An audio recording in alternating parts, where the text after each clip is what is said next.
a platicar un poco sobre nuestro...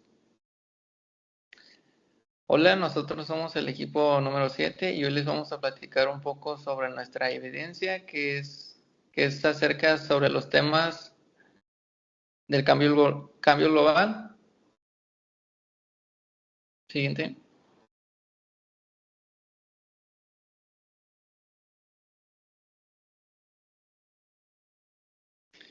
Ahora les voy a dar una breve introducción en el cual es que vamos a hablar del artículo 123 de la Constitución mexicana, que principalmente habla sobre los derechos laborales y de la seguridad social de los trabajadores. Con base en este marco es que se crean las leyes federal del trabajo, del seguro social y de lo que es el Infonavit. Estos son básicamente los que protegen al trabajador en su empleo, su salud y acceso a vivienda. Estas normas buscan garantizar condiciones dignas y de seguridad integral a cualquier clase de trabajador. Aquí el objetivo principal de este trabajo es analizar el marco legal, que principalmente su función es regular los derechos laborales y de la seguridad social en México. Principalmente se enfoca en la ley del trabajo, la ley del seguro social y la ley del Infonavit. Siguiente. Marco. Ahora les voy a hablar un poco sobre el marco legal constitucional. Principalmente consta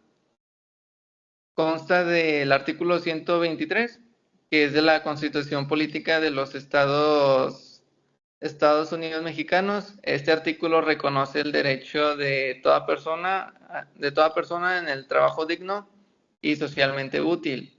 Y estos son los que establecen las bases para regular las relaciones laborales, tanto como lo son en el público o privado o público. Aquí básicamente el artículo 123 se divide en dos apartados, en cual serían el apartado A y el apartado B. El apartado A es el que se regulan las relaciones laborales entre los patrones y los trabajadores, que básicamente aquí es el sector privado. Aquí incluyendo los derechos como jornada máxima, salario mínimo, descanso semanal, vacaciones, seguridad social y derecho a la sindicalización. El apartado número B, el apartado B, perdón, es el que regula las relaciones laborales de los trabajadores al servicio del Estado, como son los principios similares adaptados al ámbito gubernamental. Y por último, este artículo también da origen a leyes secundarias fundamentales como la ley, aquí como lo serían la ley del trabajo, la ley de la seguridad social y la ley del Infonavit, las cuales ayudan a desarrollar y garantizar los derechos laborales de la seguridad social y vivienda de los trabajadores.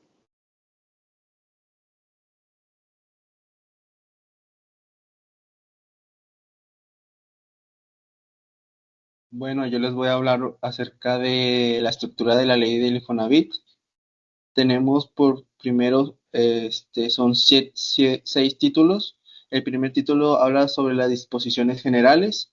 Establece el objetivo de la ley, la naturaleza del Infonavit y sus facultades. También define los términos claves, que esto es muy importante para los otros títulos. El título segundo es de la administración del instituto. Aquí describe los órganos del gobierno, del Infonavit, la Asamblea General, el Consejo de la Administración y la Dirección General. También define sus funciones y responsabilidades de cada órgano del gobierno. El título tercero, de aquí se definen los fondos nacionales y de la vivienda. Aquí regula la constitución y la administración del fondo. Establece también las aportaciones de los patrones y del Estado hacia lo que es el trabajador. El título cuarto habla sobre los créditos. Aquí se establece los tipos de créditos que otorga el Infonavit, definir los requisitos y procedimientos para obtener un crédito. También regula las garantías y la recuperación de créditos.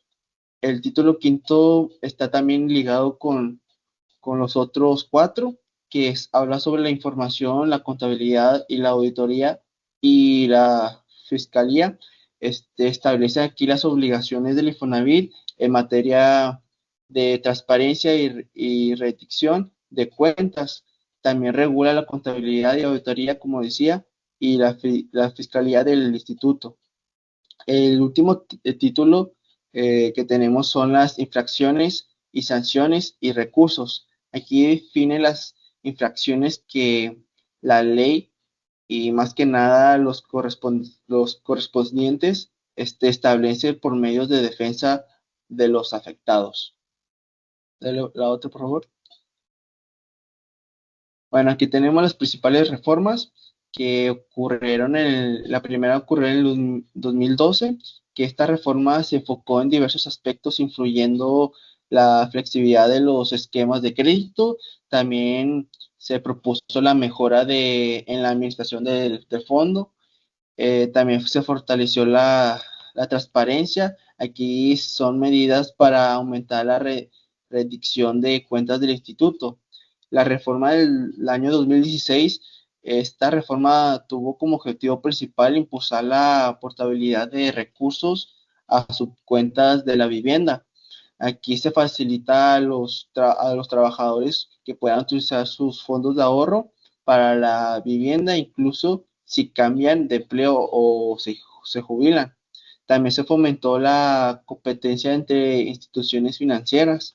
Aquí se buscó abrir la posibilidad de que otras entidades otorgaran créditos con los recursos de la subcuenta de vivienda. La reforma del 2021, esta fue muy importante porque hubo muchos cambios. Las principales, pues, es ampliar las opciones de vivienda, ¿no? Aquí, más que nada de dar tal cual una vivienda, se propuso también lo que puede ser el arrendamiento o la construcción base de un financiamiento, de un crédito.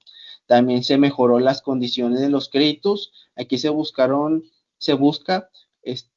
más accesibilidad y condiciones para los trabajadores, tanto como mencionábamos, como si quiere construir su propia vivienda o ya comprarla tal cual ya hecha o pues rentar. Aquí también se fortaleció la planeación, estableciendo que se otorgarían créditos en zonas de riesgo. Esto sería todo por mi parte. Bueno, yo voy a hablar sobre la estructura de la Ley Federal del Trabajo. Son 14 títulos. El primer título es el preliminar, que define los conceptos básicos y principios generales del derecho laboral. El segundo título es Relaciones individuales del trabajo, que regula la relación entre el patrón y el trabajador, que son las demandas, las jornadas, los descansos, salarios y las protecciones a menores. El tercer título es las relaciones colectivas del trabajo, que trata sobre sindicatos, contratos colectivos, huelgas y acuerdos aplicables a toda una industria. El título tercero, que es las normas del trabajo, establece condiciones mínimas de trabajo, capacitación, seguridad e inclusión de mujeres, menores y personas con discapacidad. El título cuarto son los derechos y obligaciones, que enumera lo que deben cumplir trabajadores y patrones en sus relaciones laborales. El título quinto es el trabajo de los menores, que es la protección a menores trabajadores con restricciones y medidas especiales. El sexto título es el trabajo de las mujeres, que garantiza derechos laborales específicos como licencias por maternidad y espacios de lactancia. El séptimo título es el trabajo de los extranjeros, que regula la contratación de personal del extranjero en México. El octavo título es el trabajo especial. Son las normas particulares para trabajos como el doméstico, agrícola, artístico y deportivo. El noveno título son los riesgos de trabajos, que trata sobre los accidentes y enfermedades laborales y sus competiciones. El décimo título es la prescripción, que fija los plazos para ejercer derechos laborales. El título undécimo son las autoridades del trabajo, que describe a las instituciones encargadas de aplicar la ley laboral. El duodécimo título es la justicia laboral, que regula los procedimientos de conciliación y juicio en materia laboral. El decimotercero es el derecho procesal del trabajo, que establece las reglas de los juicios laborales individuales y colectivos.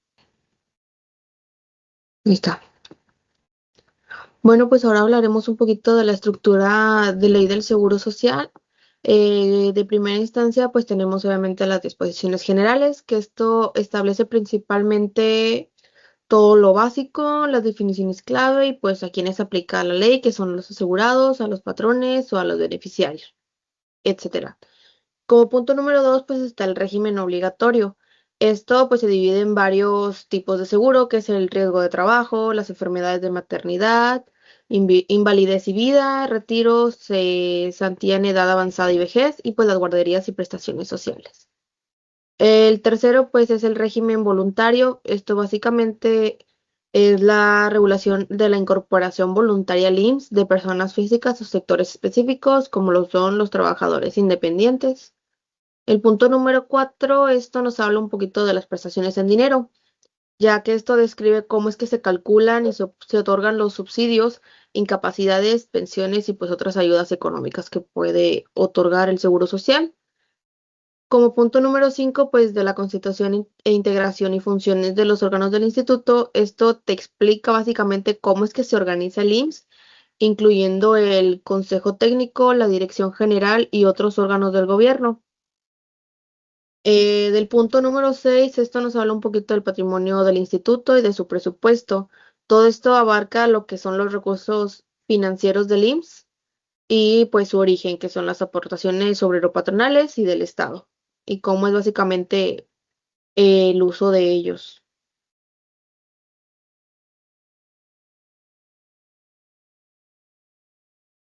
Como punto número 7, pues tenemos de los procedimientos, infracciones y delitos. Esto todo lo regula los procedimientos legales del IMSS. Establece lo que son las multas, las sanciones y pues obviamente sanciona toda conducta delictiva, todo lo que no sea derecho tiene una sanción. Como punto número 8, pues tenemos las disposiciones transitorias. Esto contiene las reglas especiales para aplicar reformas y obviamente realizar las transiciones legales entre las leyes anteriores y la vigente.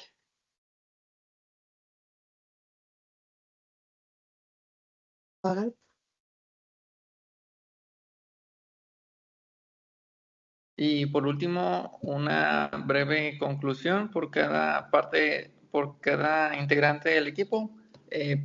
Al menos a mí, en conclusión, me gustaría decir un poco sobre los tipos de apartados en el A y el B, ya que, pues, en el sector privado, varias empresas deberían de aplicar un poco más lo que viene en la ley, como básicamente serían los días de descanso, ya que ciertas empresas no dan descansos, al contrario, te pagan el doble del día, pero pues según la ley debe de haber mínimo un día de descanso a la vez y esa sería mi recomendación para ciertas empresas que empiecen a aplicarlo para que después haya una mejor ley de protección hacia el empleado y se tenga una mejor calidad dentro de la empresa.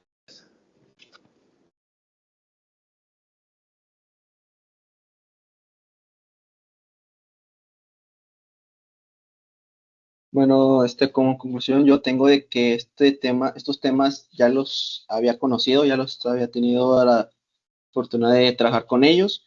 En cambio, con todos los temas, puedo concluir de que cada año, se están modificando las leyes, se están modificando algunos, apartados muy importantes, que esto, más que nada, que afecte al trabajador, ayuda en cierto caso.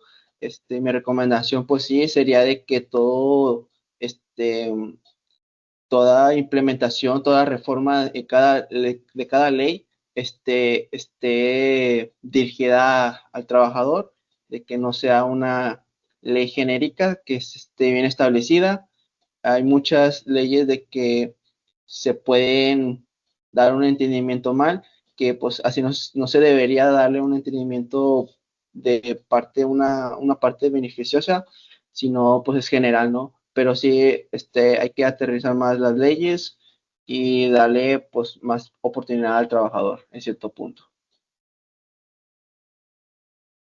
Bueno, yo al hacer la estructura federal de la ley del trabajo me doy cuenta de que está organizada de manera clara y lógica, lo cual nos facilita su comprensión y aplicación ya que me parece que esta estructura ayuda a proteger los derechos laborales y puede mantener un buen equilibrio entre los trabajadores y empleadores. Además, me di cuenta, o al revisar que cada parte de la ley, noté que su distribución por títulos y capítulos permite abordar los temas más complejos de forma ordenada, desde los contratos individuales hasta los derechos colectivos. Esto me ayudó en parte a entender mejor cómo se regulan las relaciones laborales aquí en México, ya que como a veces, como se dice, nos negrean de más y no nos dicen lo demás, o sea, lo que viene de la ley nos hacen mensos nomás. La importancia de contar con un marco legal bien estructurado.